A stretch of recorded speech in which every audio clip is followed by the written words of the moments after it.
पापा का पर स्त्री के प्रति आकर्षण का कारण कहीं हम लोग तो नहीं। पापा तो हमसे बहुत ही प्यार करते हैं, हमारी छोटी छोटी बातों का कितना ध्यान रखते हैं। समाज में पापा का मान सम्मान है, फिर पापा ऐसा क्यों कर रहे हैं? अनन्या, क्या हुआ? रोमा ने कहा। अनन्या का अचानक चिंतित चेहरा देखकर पूछा। कुछ नहीं रोमा, धीरे से अनन्या ने जवाब दिया। अनन्या व उसकी सहेलियां रोमा की जन्मदिन पार्टी में होटल आई थी। वहीं अनन्या ने अपने पापा को एक खूबसूरत महिला के साथ देखा। उन दोनों के आपसी व्यवहार को देखकर उसे महसूस हुआ कि वो महिला उसके पापा के बहुत ही करीब है। होटल में हल्की रोशनी होने और उसकी बहुत सारी सहेलियों की भीड़ होने के कारण उसके पापा ने उसे नहीं देखा। पार्टी चल रही थी, पर हमेशा पार्टी में चहकने वाली अनन्या का मन पार्टी में नहीं लग रहा था। उसे अपने पापा पर बहुत गुस्सा आ रहा था और मम्मी पर दया आ रही थी। पहले उसे लगा था कि शायद यह भ्रम है, पर इन दिनों वो पापा के व्यवहार और दिनचर्या में काफ़ी बदलाव देख रही थी। अब वे घर देरी से आते और पहले जैसी खींचते या झुंझलाते भी नहीं थे। कहीं इसका कारण यह महिला तो नहीं? अनन्या को अपने पापा पर बहुत गुस्सा आ रहा था। उसने मन ही मन ठान लिया कि अब वो पापा से बात नहीं करेगी, लेकिन साथ ही उसे इस बात का भी डर लग रहा था कि मम्मी को पता चलेगा तो मम्मी की हालत कैसी हो जाएगी। मम्मी पापा में दूरियां बढ़ जाएंगी। कहीं पापा ने उस स्त्री के साथ शादी कर ली तो उन्हें छोड़ ही देंगे, वे लोगों के सामने बेचारे बन जाएंगे। सोचते सोचते उसे चक्कर सा आने लगा।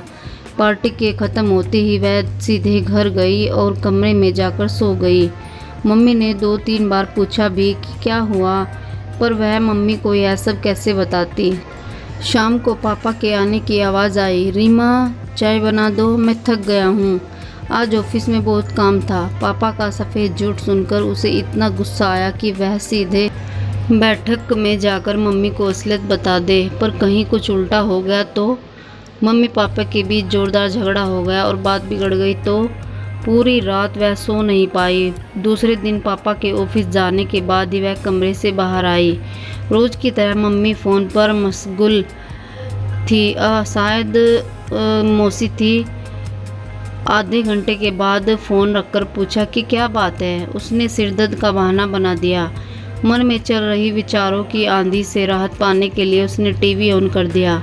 टीवी सीरियल में वही पति पत्नी का झगड़ा आ रहा था। यूं उसे यह सब देखना पसंद नहीं था, पर आज उसने चैनल नहीं बदला। मैंने तुम्हारे परिवार के लिए अपने आप को पूरी तरह से भुला दिया और तुम बाहर गुलछल्ले उड़ा रहे हो। आखिर मुझ में क्या कमी है? पत्नी रोते हुए बोली। तुम सिर्फ अपने बच्चों, फ़ोन और गृहस्थी में सिमट गई हो। अब मेरे लिए तुम्हारे पास समय ही कहाँ रह गया है। पति आगे बिना कोई बहस किए घर से बाहर निकल गया। पीछे पत्नी बड़बड़ाती रही। उसकी सोच की दिशा बदल गई। पापा का पर स्त्री के प्रति आकर्षण का कारण कहीं हम लोग तो नहीं? पापा तो हमसे बहुत प्यार करते हैं, हमारी छोटी छोटी बातों का कितना ख्याल रखते हैं। समाज में पापा का मान सम्मान है, फिर पापा ऐसा क्यों कर रहे हैं? उसने फिर से सभी बातों पर नए सिरे से सोचना शुरू किया। इतनी बड़ी हो जाने और कॉलेज जाने लगी है, इसके बावजूद वो आज भी मम्मी के साथ सोती है। इस उम्र में भी खुद को छोटी बच्ची समझती है और छोटी छोटी ज़रूरतों के लिए भी, चाहे नहाने के कपड़े हों या फिर नूडल्स ही क्यों न हो, खाना हो, मम्मी पर ही निर्भर रहती है। उसकी देखा देखी छोटा भाई भी मम्मी पर ही पूरी तरह निर्भर रहता है। वह भूल गई कि मम्मी पापा पति पत्नी भी हैं, उन दोनों को भी साथ में समय बिताना चाहिए। उसे याद नहीं है कि कब मम्मी पापा अंतिम बार अकेले फिल्म या होटल गए होंगे। यहाँ तक कि दोनों की शादी की सालगिरह पर भी वे बच्चों के साथ होटल जाते हैं। मम्मी तो पूरी तरह से हाउसवाइफ और केवल मम्मी बनकर रह गई हैं। ऊपर से मम्मी को कितने ही फ़ोन भी आते रहते हैं। यहाँ तक कि रविवार और छुट्टी के दिन भी फ़ोन के आने का सिलसिला बदस्तूर जारी रहता है। उसे याद है कि एक दिन पापा ने मजाक में कहा था, जब से फ़ोन आने लगे हैं तब से स्त्री को मायके जाने की ज़रूरत कम ही पड़ती है। उस दिन पापा की बात पर सब कितना हंसे थे, लेकिन वो शायद पापा के अंतर मन के अकेलेपन की व्यथा थी। अब उसे ऐसी कई छोटी बड़ी बातें याद आ रही थी जिन्हें वो सामान्य समझती थी। अब उसे पापा का इस तरह बदल जाना समझ में आ रहा था। भले ही उसके पापा रास्ता भटक गए हों, पर अब वो समझदार बेटी की तरह पापा को एहसास कराएगी कि घर ही उनकी मंजिल है। अनन्या ने दृढ़ता के साथ सोचा। तब कहीं जाकर उसका मन शांत हुआ।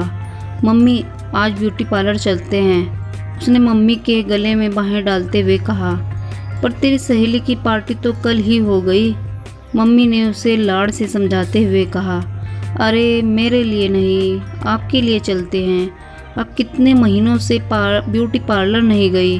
आपके आईब्रो तो पापा के मूंछों जैसी चौड़ी हो गई है। उसने आईब्रो पर हाथ रखकर नाटकीयता से कहा। तो मम्मी जोर से हंसते हुए हाँ बोली। अरे हाँ, आज नाश्ते में क्या खाओगी? मम्मी रसोई में जाते हुए बोली। मम्मी, मैं बड़ी हो गई हूँ, आज नाश्ता मैं बनाऊंगी, आप मुझे बस सिखा दीजिए, गैस चालू करते हुए अनन्या बोली। यह सुनकर उसकी माँ आश्चर्य से देखती रह गई कि उसने आज तक खुद रसोई में जाकर पानी तक नहीं पिया और आज खाना बनाने की बात कर रही है। तो पढ़ाई कर, मैं खाना बनाती हूँ।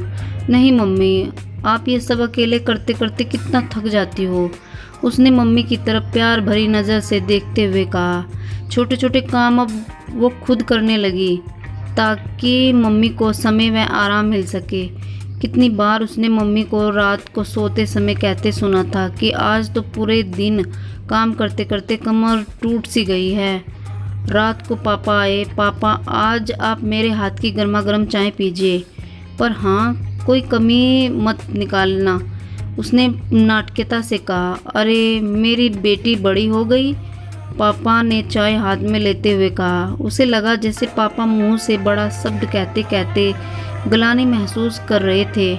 रात को सोते समय उसने मम्मी से कहा। मम्मी, आज मुझे कॉलेज का प्रोजेक्ट करना है, काफ़ी देर हो जाएगी, मैं छोटू के रूम में पढ़ती हूँ, उसने सारी किताबें भाई के रूप में ले जाते हुए कहा। रात को वह वही सो गई। रविवार था, सब बैठे थे। अचानक फ़ोन की घंटी बजी। अनन्या ने लपकर फ़ोन उठाया। अरे मौसी, कैसी हैं? मम्मी अभी रसोई में व्यस्त हैं, कोई ख़ास काम था क्या? उसने बहाना बनाते हुए फ़ोन रख दिया। मम्मी ने उसे गुस्से से घूरा, पर पापा हल्के से मुस्कुरा दिए। एक दिन मम्मी का जन्मदिन था।